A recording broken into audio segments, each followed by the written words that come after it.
Welcome everyone to the Sim Racing Show, which is basically an iRacing special this week. We've got to talk about Tempest. So it's been out for almost a week. Sam, professional karter, has been on it a lot. Yep. I've been on it. We got a lot to say. Is it good? Is it not? Should we start on, Sam? How have you been finding it? iRacing Rain is finally here, Tempest. I think it has exceeded all my own personal expectations. It's just been... Did you have high expectations to start with? You know what? Going from other games, they were mid to low. I was like, oh, maybe not. But this has literally blown it out of the water. I think I was doing some ACC in the rain in VR after, and I was like, yeah, it looks great. It sounds good, but there's no wet lines. Yeah. We did a lot of Gran Turismo Sport back in the day online, and it was kind of everything had less grip generally. It's like they just gave you 50% less grip. There wasn't any wet lines. Gran Turismo 7 took it a little bit further with sort of like a visibly drying line, but iRacing is just, from our experience of karting, it's very, very, very realistic, and I am genuinely impressed they've been able to convey those sensations considering you're not in a real car and you don't have those G-forces. Yep. Because when you're aquaplaning, you'll be really used to it karting. I'm fairly used to it, but it's still... It's a sensation you can't. It's very hard to replicate. Exactly. Even just jiggling around a bit. It's hard to replicate, and I personally think they've absolutely nailed it. Yeah. Let's get to the nitty gritty then, because we know you're fans of the Sim Racing Show. We know you're subscribed, by the way. So if you're not subscribed, you can fix it now. But the elements that are really good about Tempest, I think, for me, is just wet weather racing lines. And people are finding out now. You've got a lot of really fast sim racers who are discovering that, hey, this is what it's really like. Yeah. And the one thing that I think it's going to reward is drivers who are adaptive. So if you're not the fastest sim racing driver, but you're adaptable, I think it's going to be great. It's like with the fastest drivers, they all copy and paste. They do the exact same thing every lap. With the new Tempest, though, with the track drying out or getting wetter, they can't, like you were saying, you've got to experiment, find these faster lines. And I think it will expose some of the top esports racers who are just so used to doing the exact same thing every time. People are going to come out ironically as washed in the rain, we're going to see. But yeah, I think it puts iRacing... Look, Le Mans Ultimate came out a week before. That has wet weather. I was also driving on that after Tempest. Compare, it's night and day. I mean, they said in Le Mans Ultimate they're going to bring more sort of dynamic puddling and whatnot, and there are some, but it's just not... I think iRacing now is we asked it in the last show, is iRacing now the GOAT of sim racing? 100%. And iRacing is expensive. Let's make no bones about it. It's a subscription service. But I think you do get what you pay for. Like, you can run an entire IMSA race with the GTPs, the hypercars, and also the GT3 field on any track in wet weather. Yeah. It's just, it's not just them as well. It's the Formula 4s are on it. So you can do Formula 4 in the way. They've opened it up to more and more cars. Yeah. So I'm trying to think of something negative to say about the iRacing Rain.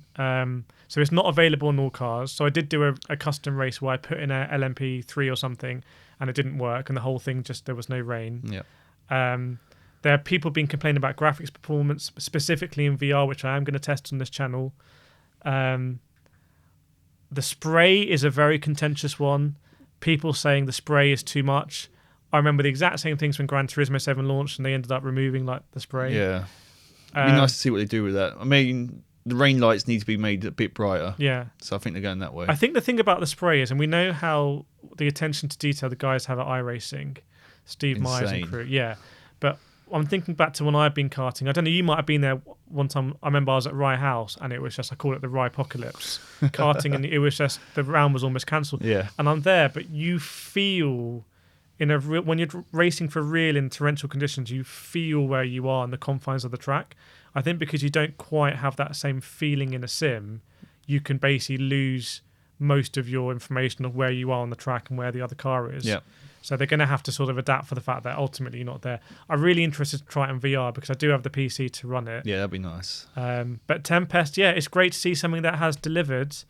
And iRacing subscriptions, I think they're normally 40% off for new drivers. So I've often made the case for iRacing, like through thick and thin, that actually if you average it out over 2 years, it's like getting a game every year. So it depends, but we're going to find out. We've talked a lot about iRacing, but we'll come back to it later on in the Sim Racing Show. But as you know, we go through all of the news around sim racing.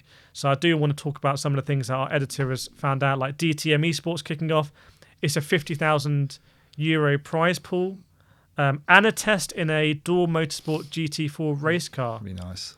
Yeah, I don't know what you think about. I mean, to me, it just seems like sim racing esports competitions should have some element to the connection of the real world car, if possible. Yeah, if it 100%. can be made. What's the point of they're teaming up with all the big companies to get this stuff? They get all the obviously the licenses to show the cars. Let's put it out there so you can make the step from sim racing to real life motorsport. And we know Jimmy's Team Ep7. We know Nathan Maximo, who's actually a KCI esports driver, is part of that. Has gone through Gran Turismo, Jan Mardenborough, the whole tale of the movie there. So yeah, that's cool to see that. It looks like FaZe Clan have got a driver who's doing really well, so that's great. I've got some notes about Expeditions Mud Runner that I'm not going to talk about in the podcast, but you can get that in the newsletter. Make sure to go to simracenews.com, and you can get the free newsletter that has all of this. Simracing.gp came out with an announcement saying they're going to support iRacing. But in the detail of it, they said that you're going to need to manually upload your results in simracing.gp. And at that stage, I'm thinking, why bother with simracing.gp? We've spoken before about these interfaces like SimGrid, simracing.gp. I think there's a great market out there for someone who can just integrate them better with the games and have a better UI. Not sure we want to go over old ground there, but I'd be really interested to know in the comments, do you use these tools like SimGrid, simracing.gp, and what do you think of them? What can be improved? I think it'd be great to have that feedback. F1 Manager. Now, I got a lot to say about F1 Manager. I was one of the biggest YouTubers for the first F1 Manager game. My feedback to the developers was you need to do team switching, basically. Yeah.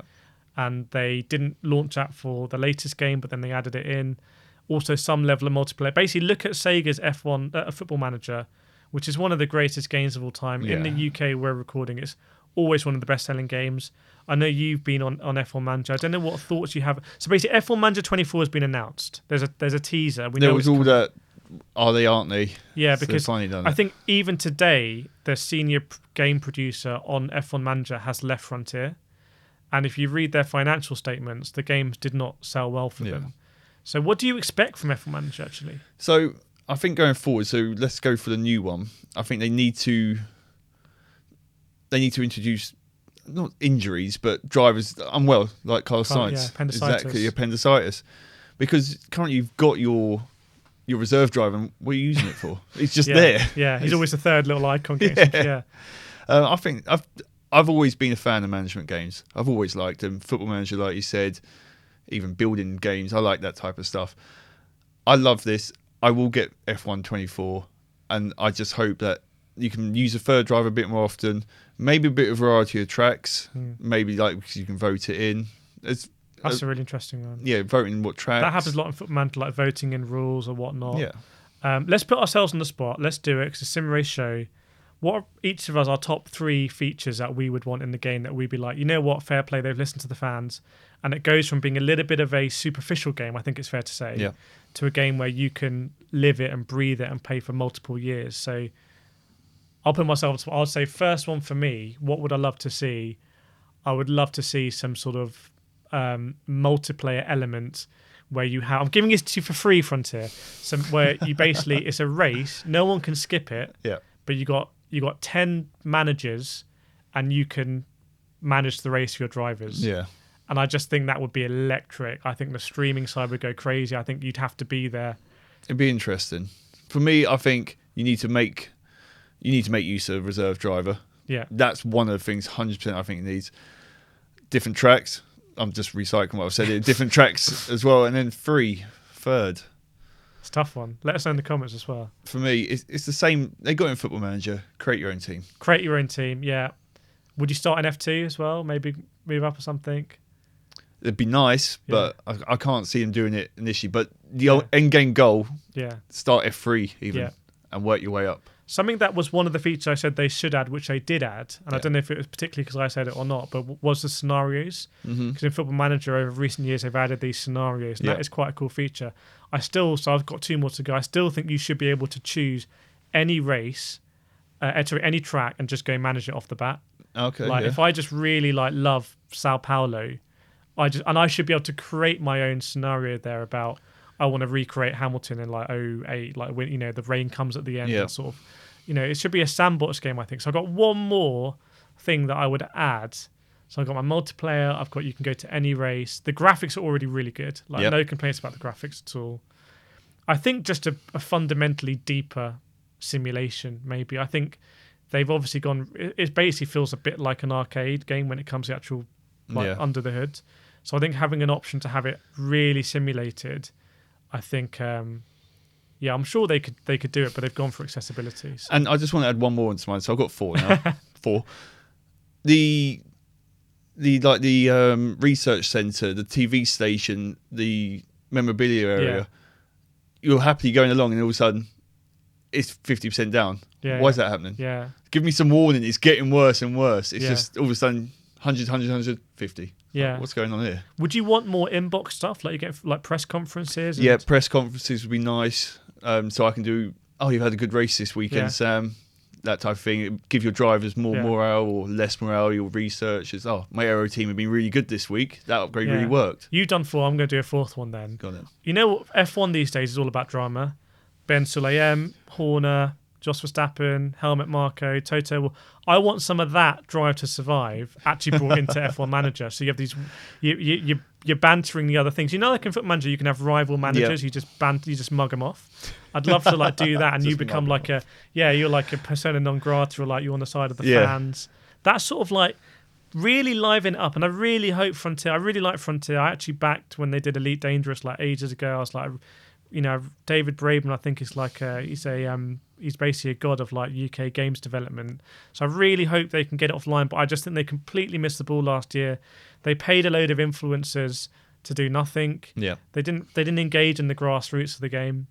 So I just really hope they go back to basics. And unfortunately, a lot of great people have left the game, but it's a great concept to have, and they have the license. And I think what they say in their financial statements, it's the last year of the license. Yeah, that's what I've read as well. Let's finish on iRacing then. I just want to talk, Sam, about what it means for wider sim racing. Like, is it not unacceptable, but does it really leave other games behind? And you sort of have this tier system now where iRacing is sort of standing clear.